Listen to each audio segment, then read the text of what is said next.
നമസ്കാരം, മലയാളി വാർത്തയിലേക്ക് സ്വാഗതം. PV അൻവർ MLA രണ്ടും കൽപ്പിച്ചാണ് നിന്നെങ്കിൽ ആരോപണ വിധേയരായവർ കുടുങ്ങിയത് തന്നെ. ADGP MR അജിത് കുമാർ ഉൾപ്പെടെയുള്ള ഉന്നത പോലീസ് ഉദ്യോഗസ്ഥർക്കെതിരെ മുഖ്യമന്ത്രിക്ക് നൽകിയ പരാതിയിൽ PV അൻവർ MLAയുടെ മൊഴിയെടുത്ത പ്രത്യേക അന്വേഷണ സംഘം രാവിലെ 11:30 മൊഴിയെടുപ്പ് ആരംഭിച്ചു. രാത്രി 9:00 മൊഴിയെടുപ്പ് പൂർത്തിയായത്. മൊഴിയെടുക്കൽ 10 മണിക്കൂറോളം നീണ്ടു. തൃശൂർ റേഞ്ച് DIG തോംസൺ ജോസ് ആണ് മൊഴിയെടുത്തത്. കിട്ടിയ തെളിവുകൾ കൈമാറിയെന്നും മൊഴിയെടുത്ത ഉദ്യോഗസ്ഥരിൽ വിശ്വാസമുണ്ടെന്നും PV അൻവർ മൊഴിയെടുപ്പിന് ശേഷം പ്രതികരിച്ചു. മൊഴിയെടുപ്പിൽ തൃപ്തിയുണ്ട്. പോലീസിനെതിരെ പരാതി പറയാനായി നൽകിയ വാട്സ്ആപ്പ് നമ്പർ ലഭിക്കുന്നത് വലിയ പ്രതികരണമാണെന്നും PV അൻവർ പറഞ്ഞു. 350 വിവരങ്ങളാണ് ഇതിനോടകം തന്നെ വന്നത്. പോലീസിനെതിരായ പരാതികൾ പരിശോധിക്കാൻ വേറെ സംവിധാനവും പരിശോധിക്കുന്നുണ്ടെന്നും PV അൻവർ പറഞ്ഞു.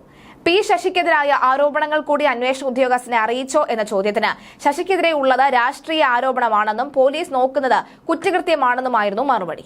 PV അൻവറിന്റെ മൊഴിയുടെ അടിസ്ഥാനത്തിൽ DGP അടക്കമുള്ളവർക്കെതിരെ നടക്കുന്ന അന്വേഷണം അതീവ രഹസ്യമായി വേണമെന്ന് DGP ഷേഖ് ദർവേസ് സാഹിബ് അന്വേഷണ സംഘങ്ങൾക്ക് നിർദ്ദേശം നൽകിയിട്ടുണ്ട്.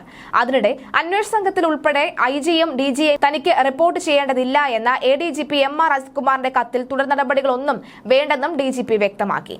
ADGPയുടെ കത്തിൽ ഉത്തരവ് ഇറക്കിയാൽ ചട്ടവിരുദ്ധമാകുമെന്നതുകൊണ്ടാണ് രേഖാമൂലം തുടർ നടപടി വേണ്ട എന്നുള്ള തീരുമാനം വന്നത്. അൻവറിന്റെ മൊഴിയുടെ ആരോപണങ്ങളിൽ ഗൗരവമായ അന്വേഷണത്തിലേക്ക് കടക്കുകയാണ്. സ്വർണ്ണക്കടത്ത് കേസ്, കൊലക്കേസുകളിലെ അട്ടിമറി ഉൾപ്പെടെ IG സ്പർജൻ കുമാറും DIG തോംസൺ ജോസും നേരിട്ട് അന്വേഷിക്കുന്നുണ്ട്. അന്വേഷണ സംഘാംഗങ്ങൾ ആരാണെന്ന് പോലും പുറത്തു പോകരുത് എന്നാണ് DGPയുടെ നിർദ്ദേശം. ADGPയുടെ വീട് നിർമ്മാണവും RSS നേതാവിനെ കണ്ടതും ഉൾപ്പെടെ അന്വേഷണ പരിധിയിലുണ്ട്. ADGPക്കെതിരെ അന്വേഷണം തുടങ്ങിയെങ്കിലും അജിത് കുമാറിനെ ക്രമസമാധാന ചുമതലകളിൽ നിന്നും മാറ്റിയില്ല. അജിത് കുമാറിന് ദൈനംദിന റിപ്പോർട്ട് ചെയ്യേണ്ട ദക്ഷിണ മേഖല IGയെയും തൃശൂർ റേഞ്ച് DIGയെയും അന്വേഷണ സംഘത്തിൽ ഉൾപ്പെടുത്തുകയും ചെയ്തു. സുതാര്യമായ അന്വേഷണം എങ്ങനെ നടക്കുമെന്ന ചോദ്യം ഉയർത്തതിന് പിന്നാലെയാണ് സ്വയം രക്ഷയ്ക്കായി ചട്ടവിരുദ്ധമായ നിർദ്ദേശം ADGP ഇറക്കിയത്.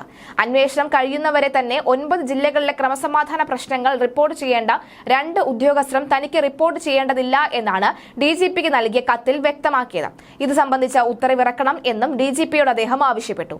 ഉത്തരവിറക്കിയാൽ അത് നിയമപ്രശ്നങ്ങളിലേക്ക് എത്തുമെന്നതിനാൽ തന്നെ അത്തരത്തിൽ ഉത്തരവിടേണ്ടതില്ല എന്നാണ് പോലീസ് ആസ്ഥാനത്ത് തീരുമാനമെടുത്തത്. അന്വേഷണ സംഘത്തിലെ ഉദ്യോഗസ്ഥരുടെ കോൺഫിഡൻഷ്യൽ റിപ്പോർട്ട് ഉൾപ്പെടെ തയ്യാറാക്കേണ്ടത് ADGP ആണ്.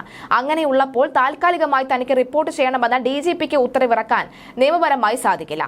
എങ്കിലും അന്വേഷണ സംഘത്തിലുള്ള IGയും DIGയും ജില്ലകളിലെ കാര്യങ്ങൾ ഉൾപ്പെടെ DGPയെയാണ് നേരിട്ട് ധരിപ്പിക്കുന്നത്.